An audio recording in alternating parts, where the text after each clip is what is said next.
The Red Badge of Courage, Chapter 20. When the two youths turned with the flag, they saw that much of the regiment had crumbled away, and the dejected remnant was coming back. The men, having hurled themselves in projectile fashion, had presently expended their forces. They slowly retreated, with their faces still toward the sputtering woods, and their hot rifles still replying to the din. Several officers were given orders, their voices keyed to screams. "Where the hell you going?" the lieutenant was asking in a sarcastic howl, and a red-bearded officer, whose voice of triple brass could plainly be heard, was commanding, "Shoot into him! Shoot into him! God damn their souls!" There was a melee of screeches, in which the men were ordered to do conflicting and impossible things. The youth and his friend had a small scuffle over the flag. "Give it to me!" "No, let me keep it." Each felt satisfied with the other's possession of it, but each felt bound to declare, by an offer to carry the emblem, his willingness to further risk himself. The youth roughly pushed his friend away. The regiment fell back to the stolid trees. There it halted for a moment to blaze at some dark forms that had begun to steal upon its track. Presently it resumed its march again, curving among the tree trunks. By the time the depleted regiment had again reached the first open space, they were receiving a fast and merciless fire. There seemed to be mobs all about them. The greater part of the men, discouraged, their spirits worn by the turmoil, acted as if stunned. They accepted the pelting of the bullets with bowed and weary heads. It was of no purpose to strive against walls. It was of no use to batter themselves against granite, and from this consciousness that they had attempted to conquer an unconquerable thing, there seemed to arise a feeling that they had been betrayed. They glowered with bent brows, but dangerously, upon some of the officers, more particularly upon the red-bearded one, with the voice of triple brass. However, the rear of the regiment was fringed with men who continued to shoot irritably at the advancing foes. They seemed resolved to make every trouble. The youthful lieutenant was perhaps the last man in the disordered mass. His forgotten back was toward the enemy. He had been shot in the arm. It hung straight and rigid. Occasionally he would cease to remember it and be about to emphasize an oath with a sweeping gesture. The multiplied pain caused him to swear with incredible power. The youth went along with slipping, uncertain feet. He kept watchful eyes rearward. A scowl of mortification and rage was upon his face. He had thought of a fine revenge upon the officer who had referred to him and his fellows as mule drivers. But he saw that it could not come to pass. His dreams had collapsed when the mule drivers, dwindling rapidly, had wavered and hesitated on the little clearing, and then had recoiled. And now the retreat of the mule drivers was a march of shame to him. A dagger-pointed gaze from without his blackened face was held toward the enemy, but his greater hatred was riveted upon the man who, not knowing him, had called him a mule driver. When he knew that he and his comrades had failed to do anything in successful ways that might bring the little pangs of a kind of remorse upon the officer, the youth allowed the rage of the baffled to possess him. This cold officer upon a monument, who dropped epitaphs unconcernedly down, would be finer as a dead man, he thought. So grievous did he think it that he could never possess the secret right to taunt truly in answer. He had pictured red letters of curious revenge. "We are mule drivers, are we?" And now he was compelled to throw them away. He presently wrapped his head in the cloak of his pride and kept the flag erect. He harangued his fellows, pushing against their chests with his free hand. To those he knew well, he made frantic appeals, beseeching them by name. Between him and the lieutenant, scolding and near to losing his mind with rage, there was felt a subtle fellowship and equality. They supported each other in all manner of hoarse, howling protests. But the regiment was a machine run down. The two men babbled at a forceless thing. The soldiers, who had heart to go slowly, were continually shaken in their resolves by knowledge that comrades were slipping with speed back to the lines. It was difficult to think of reputation when others were thinking of skins.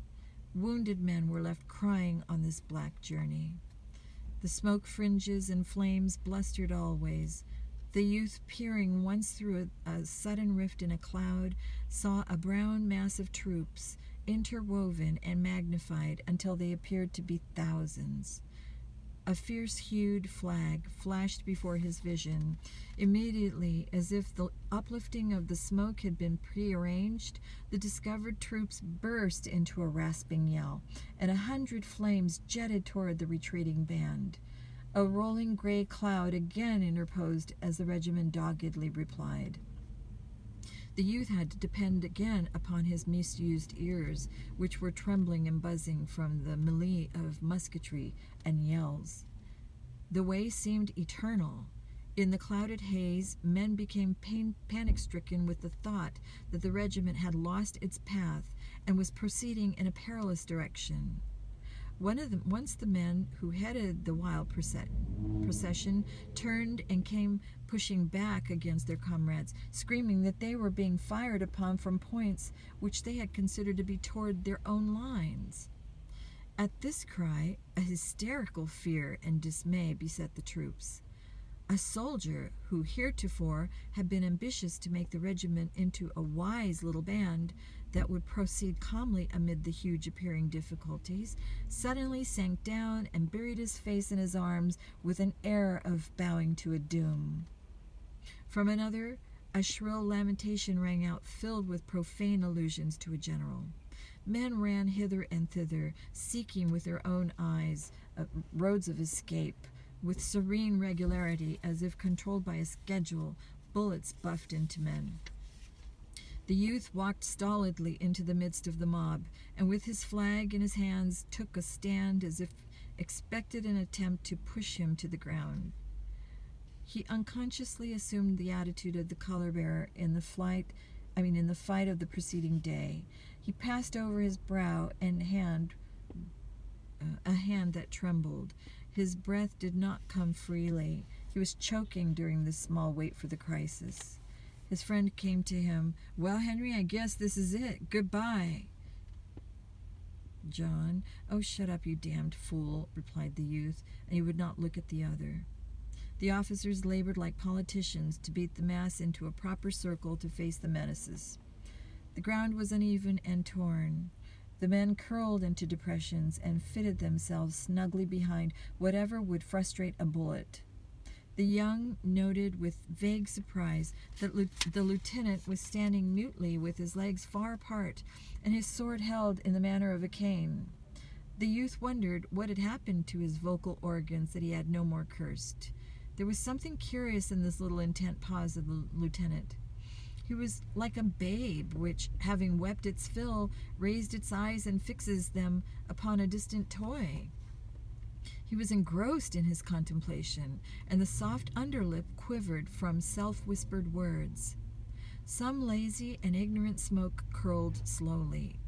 The men, hiding from the bullets, waited anxiously for it to lift and disclose the plight of the regiment. The silent ranks were suddenly thrilled by the eager voice of the youthful lieutenant bawling out, "Here they come! Right on to us, by God!" His further words were lost in a roar of wicked thunder from the men's rifles. The youth's eyes had instantly turned to the direction indicated by the awakened and agitated lieutenant, and he had seen the haze of treachery disclosing a body of soldiers of the enemy. They were so near that he could see their features. There was a recognition as he looked at the types of faces. Also he perceived with dim amazement that their uniforms were rather gay in effect, being light gray, accented with the brilliant hue facing. Moreover, the clothes seemed new. These troops had apparently been going forward with caution, their rifles held in readiness, when the youthful lieutenant had discovered them, and their movement had been interrupted by the volley from the Blue Regiment. From the moment's glimpse, it was derived that they had been unaware of the proximity of their dark-suited foes, or had mistaken the direction. Almost instantly, they were shut utterly from the youth's sight by the smoke from the energetic rifles of his companions. He strained his vision to learn the accomplishment of the volley, but the smoke hung before him. The two bodies of troops exchanged blows in the manner of a pair of boxers. The fast, angry firings went back and forth. The men in blue were intent with the despair of their circumstances, and they seized upon the revenge to be had at close range. Their thunder swelled loud and valiant. Their curving front bristled with flashes, and the place resounded with the clangor of their ramrods. The youth ducked and dodged for a time and achieved a few unsatisfactory views of the enemy. There appeared to be many of them, and they were replying swiftly. They seemed moving toward the Blue Regiment step by step. He seated himself gloomily on the ground with his flag between his knees. As he noted the vicious, wolf-like temper of his comrades, he had a sweet thought that if the enemy was about to swallow the regimental broom as a large prisoner, it could at least have the consolation of going down with bristles forward. But the blows of the antagonist began to grow more weak. Fewer bullets ripped the air, and finally, when the men slackened to learn of the fight, they could see only dark, floating smoke. The regiment lay still and gazed. Presently, some chance whim came to the pestering blur, and it began to coil heavily. The men saw a ground vacant of fighters. It would have been an empty stage if it were not for a few corpses that lay thrown and twisted into fantastic shapes upon the sward. At sight of this tableau, many of the men in blue sprang from behind their covers and made an ungainly dance of joy. Their eyes burned, and a hoarse cheer of elation broke from their dry lips. It had begun to seem to them that events were trying to prove that they were impotent, that they were impotent. These little battles had evidently endeavored to demonstrate that the men could not fight well. When on the verge of submission to these opinions, the small duel had showed them that the proportions were not impossible, and by it they had revenged themselves upon their misgivings and upon the foe. The impetus of enthusiasm was theirs again. They gazed about them with looks of uplifted pride, feeling new trust in the grim, always confident weapons in their hands, and they were men. Chapter 21. Presently, they knew that no fighting threatened them. All ways seemed once more open to them. The dusty blue lines of their friends were disclosed a short distance away. In the distance there were many colossal noises, but in all this part of the field there was a sudden stillness. They perceived that they were free. The depleted band drew a long breath of relief and gathered itself into a bunch to complete its trip. In this last length of journey, the men began to show strange emotions. They hurried with nervous fear. Some who had been dark and unfaltering in the grimmest moments now could not conceal an anxiety that made them frantic.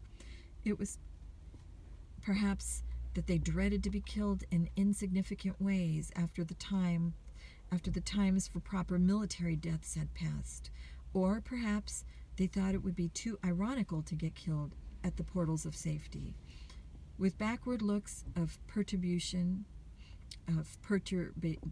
they hastened.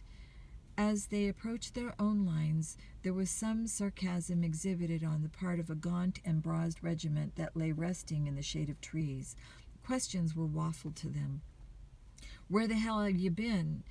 What you coming back for? Why didn't you stay there? Was it warm out there, Sonny? Going home now, boys? One shouted in taunting mimicry. Oh, Mother, come quick and look at those chairs. There was no reply from the bruised and battered regiment, save that one man made broadcast challenges to fistfights, and the red-bearded officer walked rather near and glared in great swashbuckler style at a tall captain in the other regiment. But the lieutenant suppressed the man who wished to fistfight, and the tall captain, flushing at the little fanfare of the red-bearded one, was obliged to look intently at some trees. The youth's tender flesh was deeply stung by these remarks. From under his creased brows he glowered with hate at the mockers. He meditated upon a few revenges. Still, many in the regiment hung their heads in criminal fashion, so that it came to pass that the men trudged with sudden heaviness, as if they bore upon their bended shoulders the coffin of their honor. And the youthful lieutenant, recollecting himself, began to mutter softly in black curses. They turned when they arrived at their old position to regard the ground over which they had charged. The youth in this contemplation was smitten with a large astonishment. He discovered that the distances, as compared with the brilliant measurings of his mind, were trivial and ridiculous. The stolid trees, where much had taken place, seemed incredibly near. The time, too, now that he reflected, he saw to have been short. He wondered at the number of emotions and events that had been crowded into such little spaces. Elfin thoughts must have exaggerated and enlarged everything he said. It seemed, then, that there was a bitter justice in the speeches of the gaunt and bronzed veterans. He veiled a glance of disdain at his fellows, who strewed the ground, choking with dust, red from perspiration, misty-eyed, disheveled.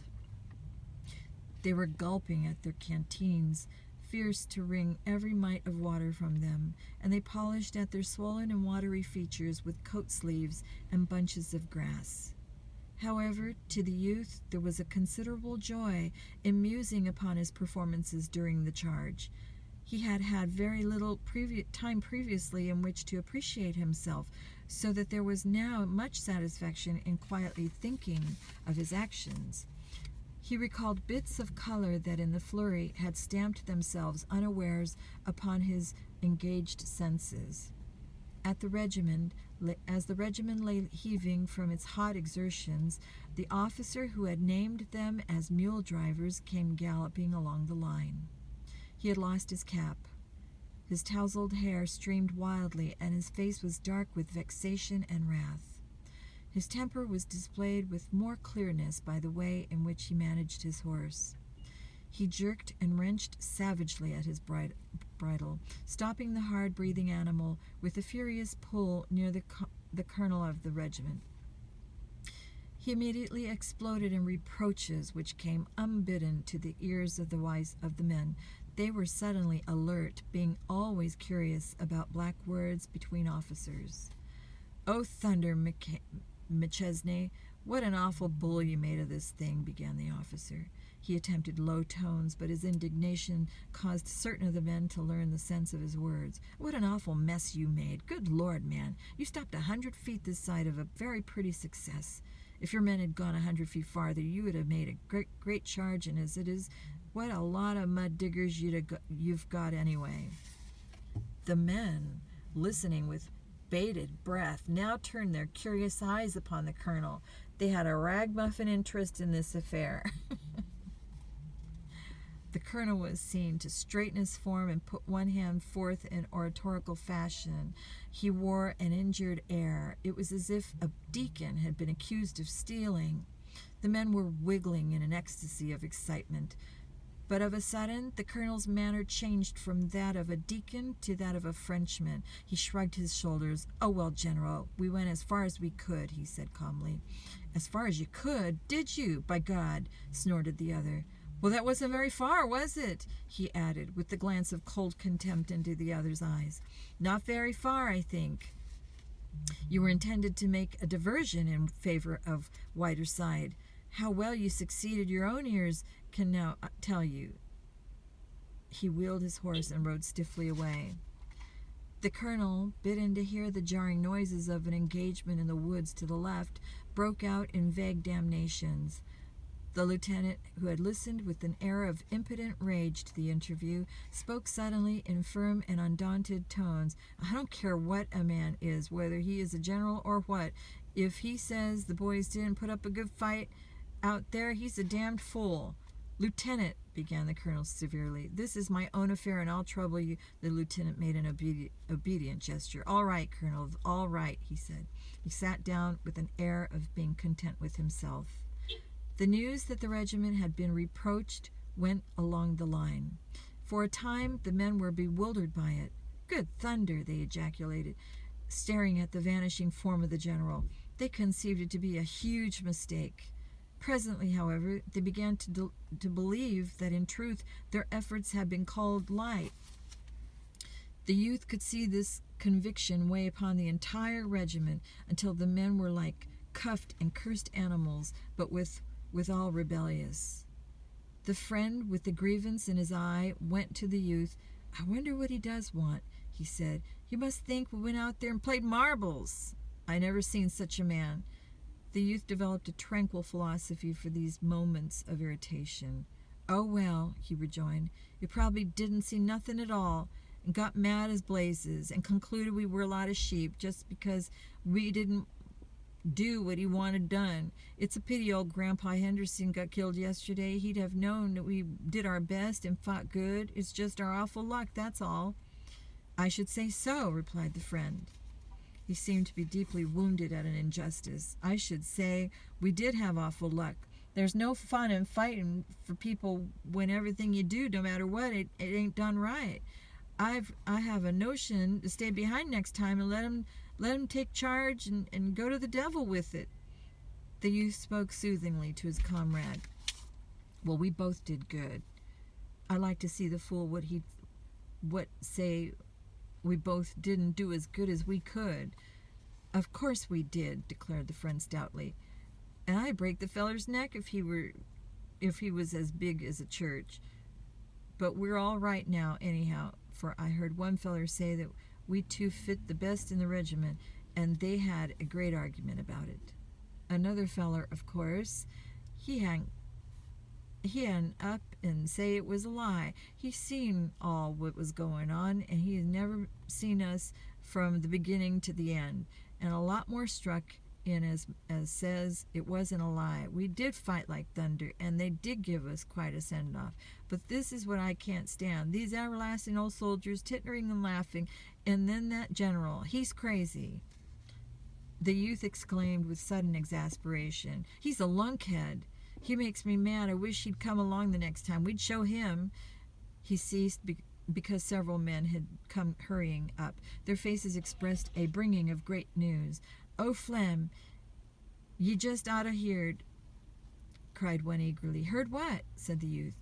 "What you just oughta heard," repeated the other, and he arranged himself to tell his tidings. The others made an excited circle. "Well, sir, the colonel met your lieutenant right by us. It was the damnedest thing ever, I heard. And he says, ahem, he says, Mr. Hashbrook, he says, by the way, who was that lad that carried the flag? He says, there's Fleming. What'd you think of that? Who's that lad that carried the flag? He says. And the lieutenant, he speaks up right away. That's Fleming, and he's a Jim Hickey. Jim Hickey, he says right away. What? I say he did. Jim Hickey, he says. Those were his words. He did too, I say he did. If you can tell this story better than I can, go ahead and tell it. Well then, keep your mouth shut. The lieutenant, he says he's a Jim Hickey, and the colonel says, he is indeed a very good man to have, and he kept the flag way up the front. I say him. He's a good un. He's a good un, says the colonel. You bet, says the lieutenant. He's a feller named Wilson, was at the head of the charge and howling like Indians all the time, he says. Head of the charge all the time, he says. A feller named Wilson, he says. There, Wilson, my boy, put that in a letter and send it home to your mother. Hey? A feller named Wilson, he says. And another colonel, he says, were they indeed? My sakes, he says. And at the head of the regiment, he says, they were, says the lieutenant. My sakes, says the colonel. He says, well. He says, those two babes, they were, says the lieutenant. Well, says the colonel. They deserve to be major generals, he says. They deserve to be major generals. The youth and his friend had said, you're lying, Thompson. Oh, go to blazes. He never said it. Oh, what a lie, huh? But despite these youthful scoffings and embarrassments, they knew that their faces were deeply flushing from thrills of pleasure. They exchanged a secret glance of joy and congratulations. They speedily forgot many things. The past held no pictures of error and disappointment. They were very happy, and their hearts swelled with grateful affection for the colonel and the youthful lieutenant. Oh, boy. Can't make this up. Chapter 22. When the woods again began to pour forth the dark-hued masses of the enemy, the youth felt serene self-confidence. He smiled briefly when he saw men dodge and duck at the long screechings of shells that were thrown in giant handfuls over them. He stood erect and tranquil, watching the attack begin against a part of the line that made a blue curve along the side of an adjacent hill. His vision being unmolested by smoke from the rifles of his companions, he had opportunities to see parts of the hard fight. It was a relief to perceive at last from whence came some of these noises which had been roared into his ears. Off a short way, he saw 2 regiments fighting a little separate battle with 2 other regiments. It was in a cleared space, wearing a set-apart look. They were blazing as if upon a wager, giving and taking tremendous blows. The firings were incredibly fierce and rapid. These intent regiments apparently were oblivious of all larger purposes of war, and were slugging each other as if a matched game. In another direction, he saw a magnificent brigade going with the evident intention of driving the enemy from a wood. They passed in out of sight, and presently there was a most awe-inspiring racket in the wood. The noise was unspeakable. Having stirred this prodigious uproar, and apparently finding it too prodigious, the brigade, after a little time, came marching airily out again, with its fine formation in no wise disturbed. There were no traces of speed in its movements. The brigade was jaunty and seemed to point a proud thumb at the yelling wood. On a slope to the left there was a long row of guns, gruff and maddened, denouncing the enemy, who down through the woods were forming for another attack in the pitiless monotony of conflicts. The round red discharges from the guns made a crimson flare and a high thick smoke. Occasional glimpses could be caught of groups of the toiling artillerymen. In the rear of this row of guns stood a house, calm and white amid bursting shells. A congregation of horses tied to a long railing were tugging frenziedly at their bridles. Men were running hither and thither. The detached battle between the 4 regiments lasted for some time.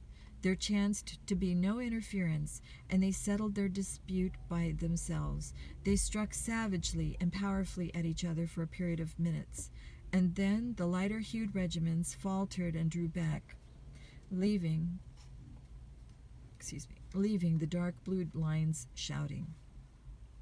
The youth could see 2 flags shaking with laughter amid the smoke remnants.